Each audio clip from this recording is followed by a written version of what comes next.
Halo, assalamualaikum warahmatullahi wabarakatuh. Bertemu lagi dengan saya Susmiati, calon guru penggerak dari SD Negeri Puspa Negara 5, Kecamatan Citerep, Angkatan 1, Kabupaten Bogor.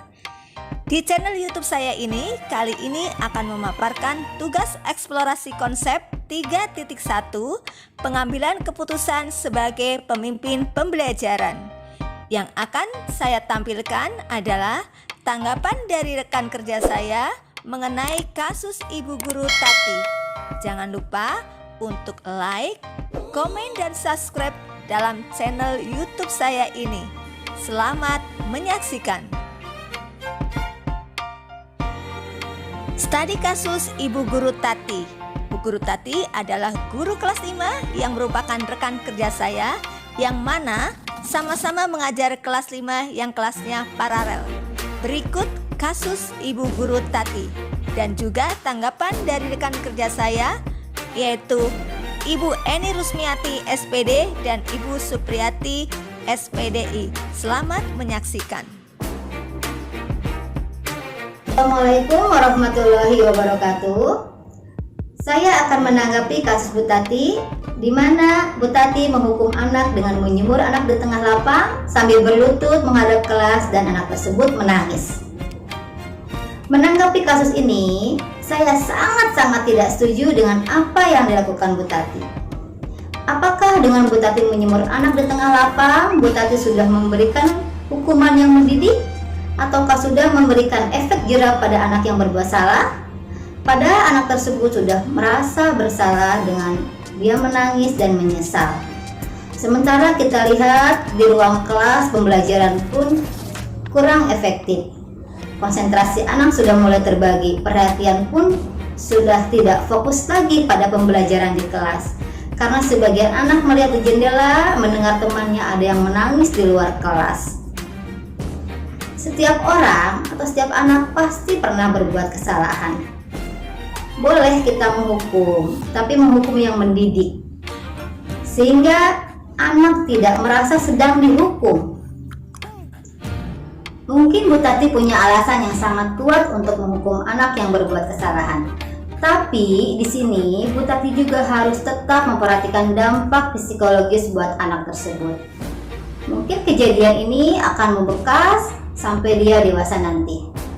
Sekali lagi, saya sangat-sangat tidak setuju dengan apa yang dilakukan Bu Tati. Nah, sekarang apa yang saya lakukan dengan kejadian ini? Yang akan saya lakukan dengan kejadian ini, yang pertama, saya akan menenangkan anak tersebut terlebih dahulu dengan mengajaknya ke tempat yang teduh dan tempat yang lebih tenang lagi. Kemudian melakukan pendekatan dengan anak tersebut supaya anak tersebut tidak merasa takut, trauma, dan anak tersebut merasa lebih nyaman. Kemudian setelah itu baru saya akan melakukan pendekatan pada Bu Tati dengan mengajaknya ngobrol supaya Bu Tati untuk kedepannya lebih bijak lagi dalam mengambil keputusan dengan memperhatikan berbagai aspek dan dampak yang akan terjadi pada anak. Demikian tanggapan dari saya untuk kasus ini, semoga bermanfaat. Wabillahi taufiq wal hidayah. Wassalamualaikum warahmatullahi wabarakatuh. Assalamualaikum warahmatullahi wabarakatuh. Saya di sini akan menanggapi kasus Bu Tati yang menghukum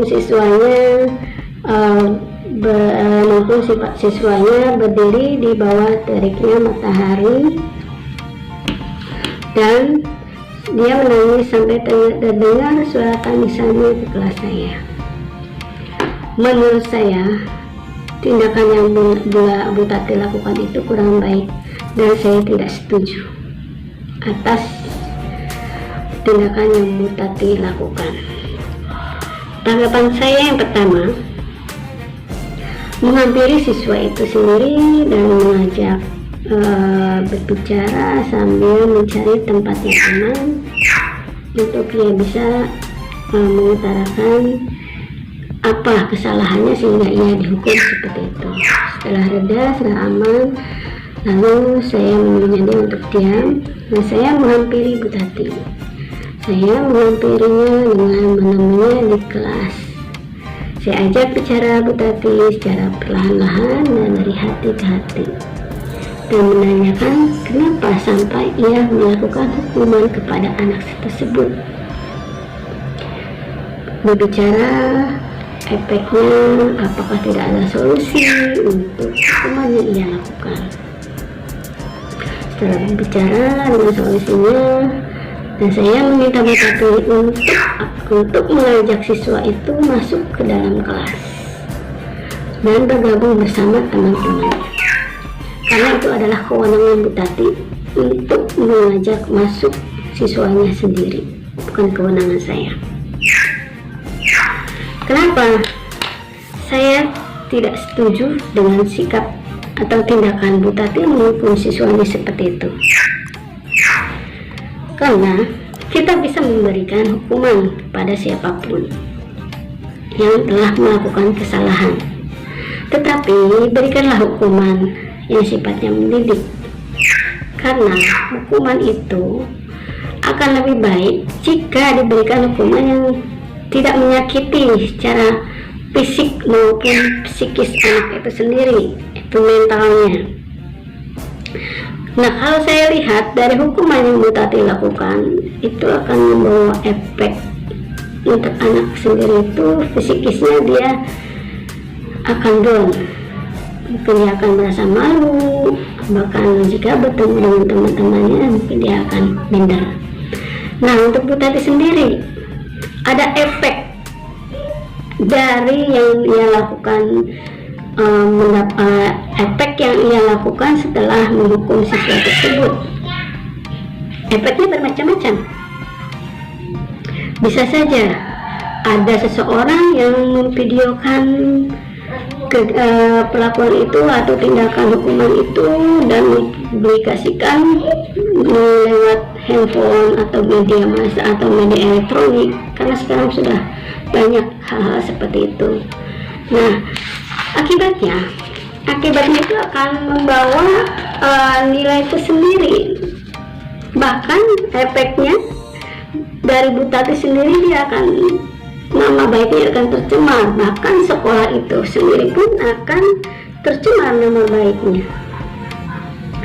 Dan mungkin menurut saya apa yang dilakukan itu tidak baik sama sekali menurut saya.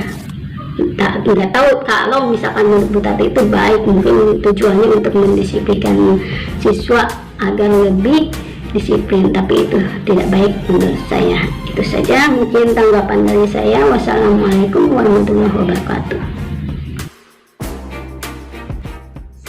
Terima kasih, salam bahagia. Wassalamualaikum warahmatullahi wabarakatuh.